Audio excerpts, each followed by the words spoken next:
Michael Kaskey-Blomain, he was at the game last night. I was at the game last night. Sixers getting ready for a back-to-back down in D.C. against the Wizards. They're horrible. You think he's tired of you just talking his ear off all the whole game? He wasn't. I didn't even see him. MKB, where did you go? I didn't see you last well, night. He probably had to get the hell away from you. He texted me. I went up top. He texted me. He's like, "Are you coming to the game?" I said, "Yeah." And then he said, "I'm in your seat." And I said, okay. I'm like, all right, because I had traffic. I couldn't get in. I missed the tip-off. Yeah. And then when I got there, he was gone. Like, I figured he just would have moved over. Like, there was an empty seat, like, near me, but he just vanished. And then I didn't go to the press conference last night. I was tired. I had to go.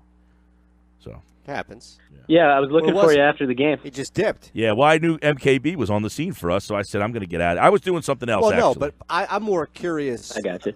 We're talking about the game and you not going to the press conference because he was there, but I'm more interested in the level and the extent in which he went to dip out on you. Who? MKB? Yeah. I don't know where he went. He went up. Well, he sits up top. I sit down low. You're talking the sport guy's ear off every single time you go down there. Yeah. So he's probably I never at even one point sit like, next I need to a him. break. They don't sit us together for some reason. He sits somewhere else from me normally. I think he had a talk with Is that what he's saying, MKB? Have you told the Sixers that you don't want to sit near me? That's what it is, Mike. You got my secret. All right, so there's a lot to dive into since we've last spoken here. Let me first get last night. So the Sixers have won 4 straight now. They looked dominant last night. They've done it with guys that have been injured, and all this stuff came out with the Ramona Shelburne and Woj report. So when Woj's name's behind something, it has a lot of credence. But what did you think when you saw that? To me, Mike, it seemed like something that, which now, Brett and Jimmy have kind of confirmed since. It just seemed like something that was kind of overblown to me from, being in the locker room recently, as you and I have been. It just doesn't feel like a situation where there's, like, internal drama. And getting to know Jimmy a little bit, just, the couple months that he's been here, and obviously what we've known about him beforehand, that he's like a vocal guy. He doesn't hold things in. And to me, it honestly just sounded like, a situation where, Brett's a passionate guy, Jimmy's a passionate guy, and it might have got ratcheted up a little bit from the normal level of conversation, but it does not seem like some sort of a rift or anything like that to me between any players or Jimmy and Brett. When I first heard that report, the biggest kind of question I had was, I'm sure you probably wondered the same thing, is why, how it got out, because normal, stuff like that happens in an NBA locker room pretty often. And that's, from unless there's other details that haven't come out, it was pretty low key, seemed pretty like a regular situation. So for that to come out to the media and then get portrayed in a manner that, Jimmy was, I forget the exact words, but like aggressively approached or something like that. That was more of a question and kind of a concern to me than the fact that him and Brett had a heated or, vibrant discussion. So now last night they were home. They've been on the road a little bit. And it just seems that like they've been playing well. They've been winning. It just doesn't seem that anything has kind of carried over from that report that would suggest that there's a rift. No, I totally agree, and that's why it seems so strange to me. It's honestly never seemed since Jimmy came here from, we obviously have limited exposure to the locker room and the games and whatnot, but from being there, it's never seemed like there's been any sort of, drama. I've been in locker rooms that have been uncomfortable where players don't get along or there's issues with the coach, and it's never felt like that. And Jimmy, he's denied it. Brett said that he's, and Brett's a guy that's honest and he shoots straight from the hip, and he, has straightforward said that he thought that the report was kind of inaccurate in the way that it portrayed the exchange. He said he thought it was unfair to Jimmy based off of, kind of the reputation he has. He thought it kind of came off as someone trying to build off the reputation in a situation that really wasn't, that big of a deal. So to me, it doesn't seem like there's any lingering effects in the locker room or, like you said, on the court. The starters didn't even have to play in the fourth last night. Jimmy looked great in the first quarter. I think he had 15 at halftime, a couple steals. He was playing good defense. Ben was getting his. Joel, was active in the post early on. So, they were clicking on the court as they have been. They've won 4 straight, like you said, and things seemed, pretty fine in the locker room afterwards. Joel was joking around. Ben and Landry got a podium game. So to me, unless there's, more layers to this that have yet to be kind of dug up, it doesn't seem like it's a, lingering or pressing issue for the team. Yeah, that's the strangest part about that report coming out is we all know that if there's anything remotely close as disruption with any of the four teams, the local media like yourself and others up there are going to sniff that sucker out. Now, it doesn't mean that somebody may not break a report first on the outside, but there's going to be confirmation. There's going to be interviews with you and Keith Pompey and others, and there's going to be signs that you can point to, DNA of how this whole thing, origins of where this whole thing came from. And there's none of that, as you just laid out. And I'm thinking in my head, who's really benefiting from this thing getting out? Because nobody looks good in this report. The team doesn't look good. Brett Brown doesn't look good. Jimmy Butler doesn't look good. I don't know. I kid, but is Markelle Fultz at it again? Like, is his agent or lawyer doing this? That's Please don't get that out there. No, that's Shander, not Mike. I hope not. I hope not. But no, that's seriously a great question, and that's really the only thing that I've been, really pondering since this report broke, like why it came out. Because, like you said, obviously Jimmy doesn't want it out there that he's, potentially stirring up problems in a third locker room in a 2-year period when he's looking to get paid this summer. The Sixers don't want, they've already had enough fair share of negative national attention and reports of dysfunction. They certainly don't want people to think that, this guy that they just traded 2 starters for and an all-defensive player for is, causing issues and probably not long for the city. So there's really, the only person or the only entity that would gain would be an outside organization that would be interested in, maybe signing Jimmy this summer and, sowing some discord between him and the Sixers, but they wouldn't have that information about, about a private closed-door meeting with the team. So honestly, I don't have an answer as to where, the so-called leak came from, but it's definitely, to me at this point, that's more concerning, honestly, than, the fact that Jimmy and Brett had a heated exchange or whatever.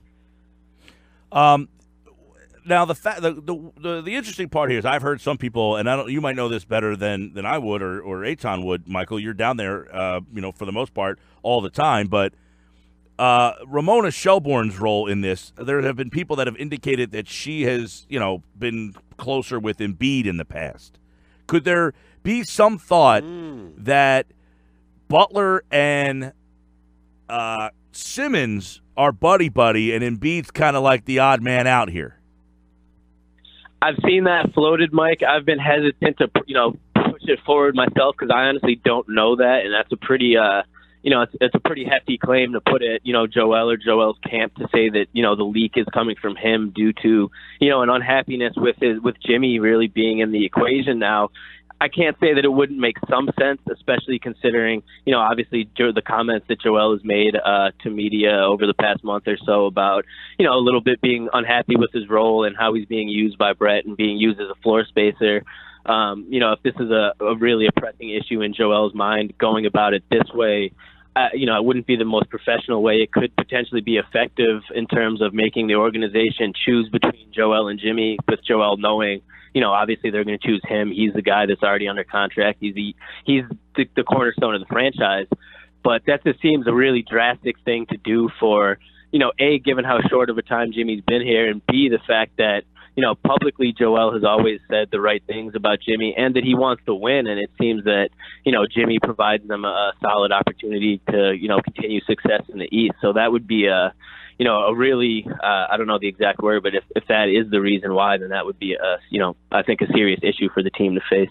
All right, MKB, let's look at last night and balance that with the team's lack of depth.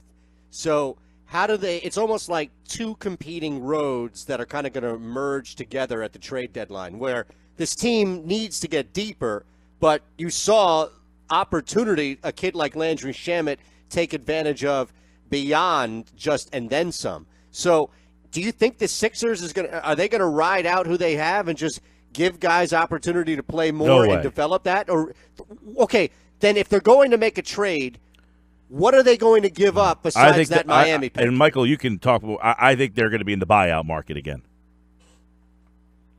They'll definitely do something, Eitan, to answer your question. The roster that they have right now, as exactly as it is, I would be shocked if it, stayed exactly like this.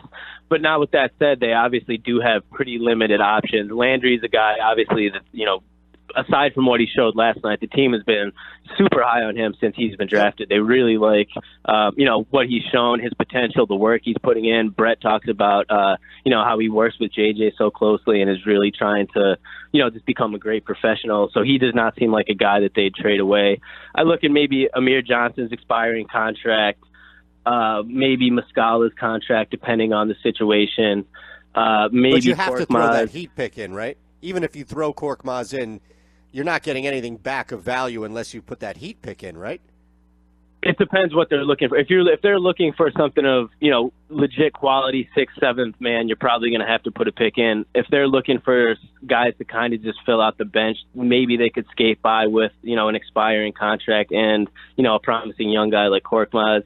But I also do agree with Mike. I think the buyout market will be a big thing for the Sixers. I think they'll be pretty attractive for guys that hit the buyout market, just like they were last year, in terms of they'll have both playing time opportunity and they're a team that's looked at that has a chance to go pretty far in the playoffs. There's not going to be a lot of teams like that at the market, so I think that I think that any trades they'll make will be kind of low scale. They're not going to want to take on any contracts that puts obviously any money on the books past this season. They want to keep the flexibility open for the free agency this summer. So they're really kind of limited in what they can do in terms of trades. I wouldn't really expect a blockbuster at the deadline, but small moves and buyout moves are the most likely things, I think. Hey, let me ask you, Michael. Last night, Shamet, 29. He's 8 of 10, rookie record, and he slowed down a little bit late in the game. I don't know what he ended Brown up. pulled him. You should have kept him out there No, so he could break the he looked record tired. He even looked like more. he was getting tired. Tired? He's a rookie. He looked tired. He looked like he was gassed. So what? Late in that game. He was shooting So jumpers. sit him. The guy's played 41 games. So how about taking a break for once? You just said they pulled him out of the game. No, but not when he's red hot like that. I'd rather him miss a game. No, he was running out of gas. He was shooting the ball and coming up short a lot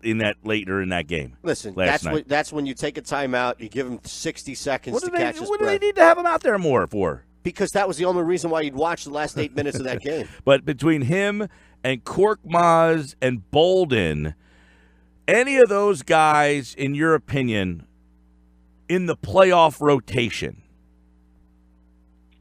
I think Shamet's played his way into the playoff rotation because I think he can do pretty much, when JJ's out on the court, as dangerous as he is offensively, he's, targeted defensively. I think Landry has a long way to go defensively, but, I think he can do at least what JJ can do on the defensive side of the floor, and he's shown that, he's not quite JJ yet, but, the kid can shoot, and he has no conscience about it. Brett was talking last night about how quick his release is. He doesn't have to, once he catches the ball, he doesn't have to move it up, move it down. Like, he can just catch and release, and that's a skill that I think will be huge. And if he continues to grow, like Landry's already looked, to me, just way better overall on the floor, last night than he did in game one.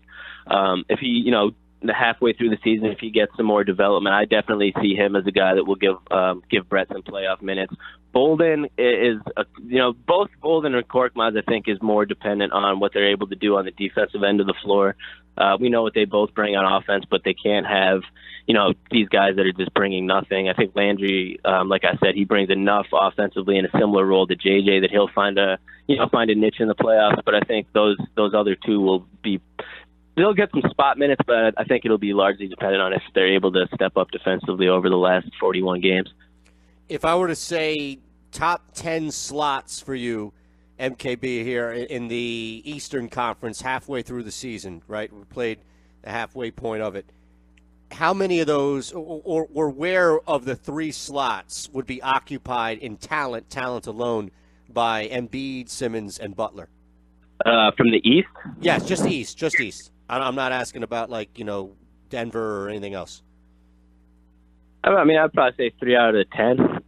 Yeah, but where? Like top 3, like Kawhi, Giannis, and then those 3? I got you. I would say Everyone loves Giannis with good reason, but Joel is right there for me. I mean, I would probably say Kawhi. Did you see the Ringer article on Simmons this morning, by the way, or last night, I guess? Ben Dietrich? Dietrich? Yeah. Did you see that article? It made an I interesting point about Giannis and how everybody loves him. And because, he shoots. He shoots horribly, but people like him because he shoots and Simmons doesn't. He shoots like 17% from three. That article was excellent, by the way. Yeah, it certainly made some good points. Yeah, but, to use advanced analytics to downplay Giannis is no, it's not advanced analytics. He's shooting 17% from three. That's about as basic as you can get. Well, okay, to make a statement that he's overrated. No, just this whole notion of you got to shoot to be a better player. Well, no, I think what he's doing is he's bootstrapping a point. He's saying the people that think that Simmons can't be this great player because he doesn't shoot are wrong. That he does so many other things. Okay, how you explained it is like there is this Wentz-Foles debate over Giannis versus Ben. And that's not the case. No, I don't think so. Okay, good. Just want to make sure. No, there are people that want Simmons traded, though. Well, they're idiots. Yeah. Go ahead, Michael. No, I mean, I agree. I think that the main point is this. There's kind of like a double standard. At least it seems like the way that Giannis has talked about with Ben. I'm not saying Ben's as good as Giannis at this point. Obviously, Giannis is a better player.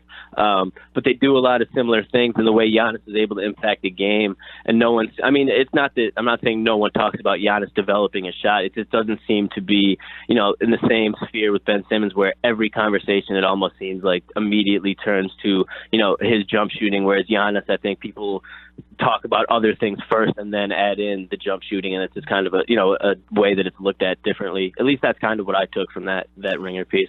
Yeah, listen, I mean, I'd rather Simmons be more aggressive to the point at which he's able to take advantage of mismatch and not worry about how aggressive his jump shot is to where he could be at 25 a night, 26 a night, like Giannis, taking advantage of his size and skill set. So that's what I would be looking at more so than using some major barometer on Ben Simmons and developing this jump shot. And I don't know if that's even something that this team is really focused on this year, meaning do you think that this is something that they're looking at and saying, all right, we've got 3 months before this thing really ramps up, postseason, Boston, Toronto. We have to make sure that this kid's coming out firing jump shots by the first round of the playoffs? To an extent, I do think that's the approach. I think that they want him coming out comfortable to at least take them within like a 15-foot range and not have like the hesitation that he's had before. I mean, I think we've obviously seen the past few games, pretty much the first shots Ben has taken has been a turnaround jumper. Last night it was, I'm pretty sure, the last game. And it's almost like he's coming out and saying, like, all right, I want to take one right away. So, A, people can't say I'm not taking one. And B, so, at least I'm showing this defense, that I'm ready and willing to take this shot. It obviously doesn't look super pretty yet. It's obviously still not like a natural thing to his game. I do, Brett has said this, multiple times in different ways this season, but that, they're letting this kind of Ben develop this skill at his own pace. But at the end of the day, both he and the team know that, to kind of not to be good, like Ben is already good. He's going to make the All-Star team this year. But to really hit that, like the potential for both the team and the player, he has to at least develop the, that 15-footer. And I think that, we've obviously seen it getting worked in more over the past few weeks. And I think that's going to be a continued trend, over the last 41 games, in hopes that not that he's going to be shooting 60% from outside of the paint or anything like that, but just that it's a little bit more natural of a reflex for him, to the point that, a defense can't necessarily sag off to him, or at least has to react if, Joel's in the post and they run something and Ben's on the elbow, that he's going to at least think about putting that shot up. I think that's definitely something they're aiming for by, the playoffs. Just to clarify for people, because I tell these people on Twitter a lot, Michael Kaskey-Blomain's with us. You, with your own two eyes, have seen Ben Simmons shoot jumpers and threes that went in. Yeah, multiple times. Right. It happens almost nightly just before the game. So he can do it. He just chooses not to. Because I think there's a strong population of people that don't think that he doesn't even or can't even attempt them. Right. No, he can definitely shoot them. I mean, he's said that it's a conscious choice, and it's honestly like he said that it's a matter of comfort. Like he's not at the point where he's comfortable doing it in a pregame warm up. He's comfortable doing it at Camden when we're standing on the sideline for the last 20 minutes of practice, and he shoots honestly probably like 40% on threes, 50% maybe 30. But they a decent amount of them go in. But anytime when he really talks about it, he just says he's not to the point where he's comfortable doing it into his game. And, I really take him at face value. It's not that he doesn't want to do it. I'm sure he's sick of people talking about that so much. And I'm sure if he could just flip a switch, he would be like knocking down threes because he knows, that would just take his game to a whole level, a whole next level. I think it's not a mental thing as much in the case that, maybe something like Markelle was working with, but I think it's just a matter of he has to develop this like comfortability in his mind that when he's in the game situation to just kind of let it flow. And I think that the Sixers are hoping that by like slowly, letting him do this, that it's going to come, not overnight, but by, again, I remind people this on Twitter a lot. The dude's only in his second year. He's not perfect. I'm not saying that he's not without his flaws. Obviously, he needs to develop some things, but if he's in year 5 and he's shooting the exact same way, still being hesitant, then it's an issue. At this point, I think the Sixers are content with letting it, develop at its own pace over, his first few years in the league. At The Real Mike KB on Twitter, Sixers tonight taking on the Wizards right here, 97.3 ESPN. Thanks, Michael. Thanks, Mike. Thanks, guys.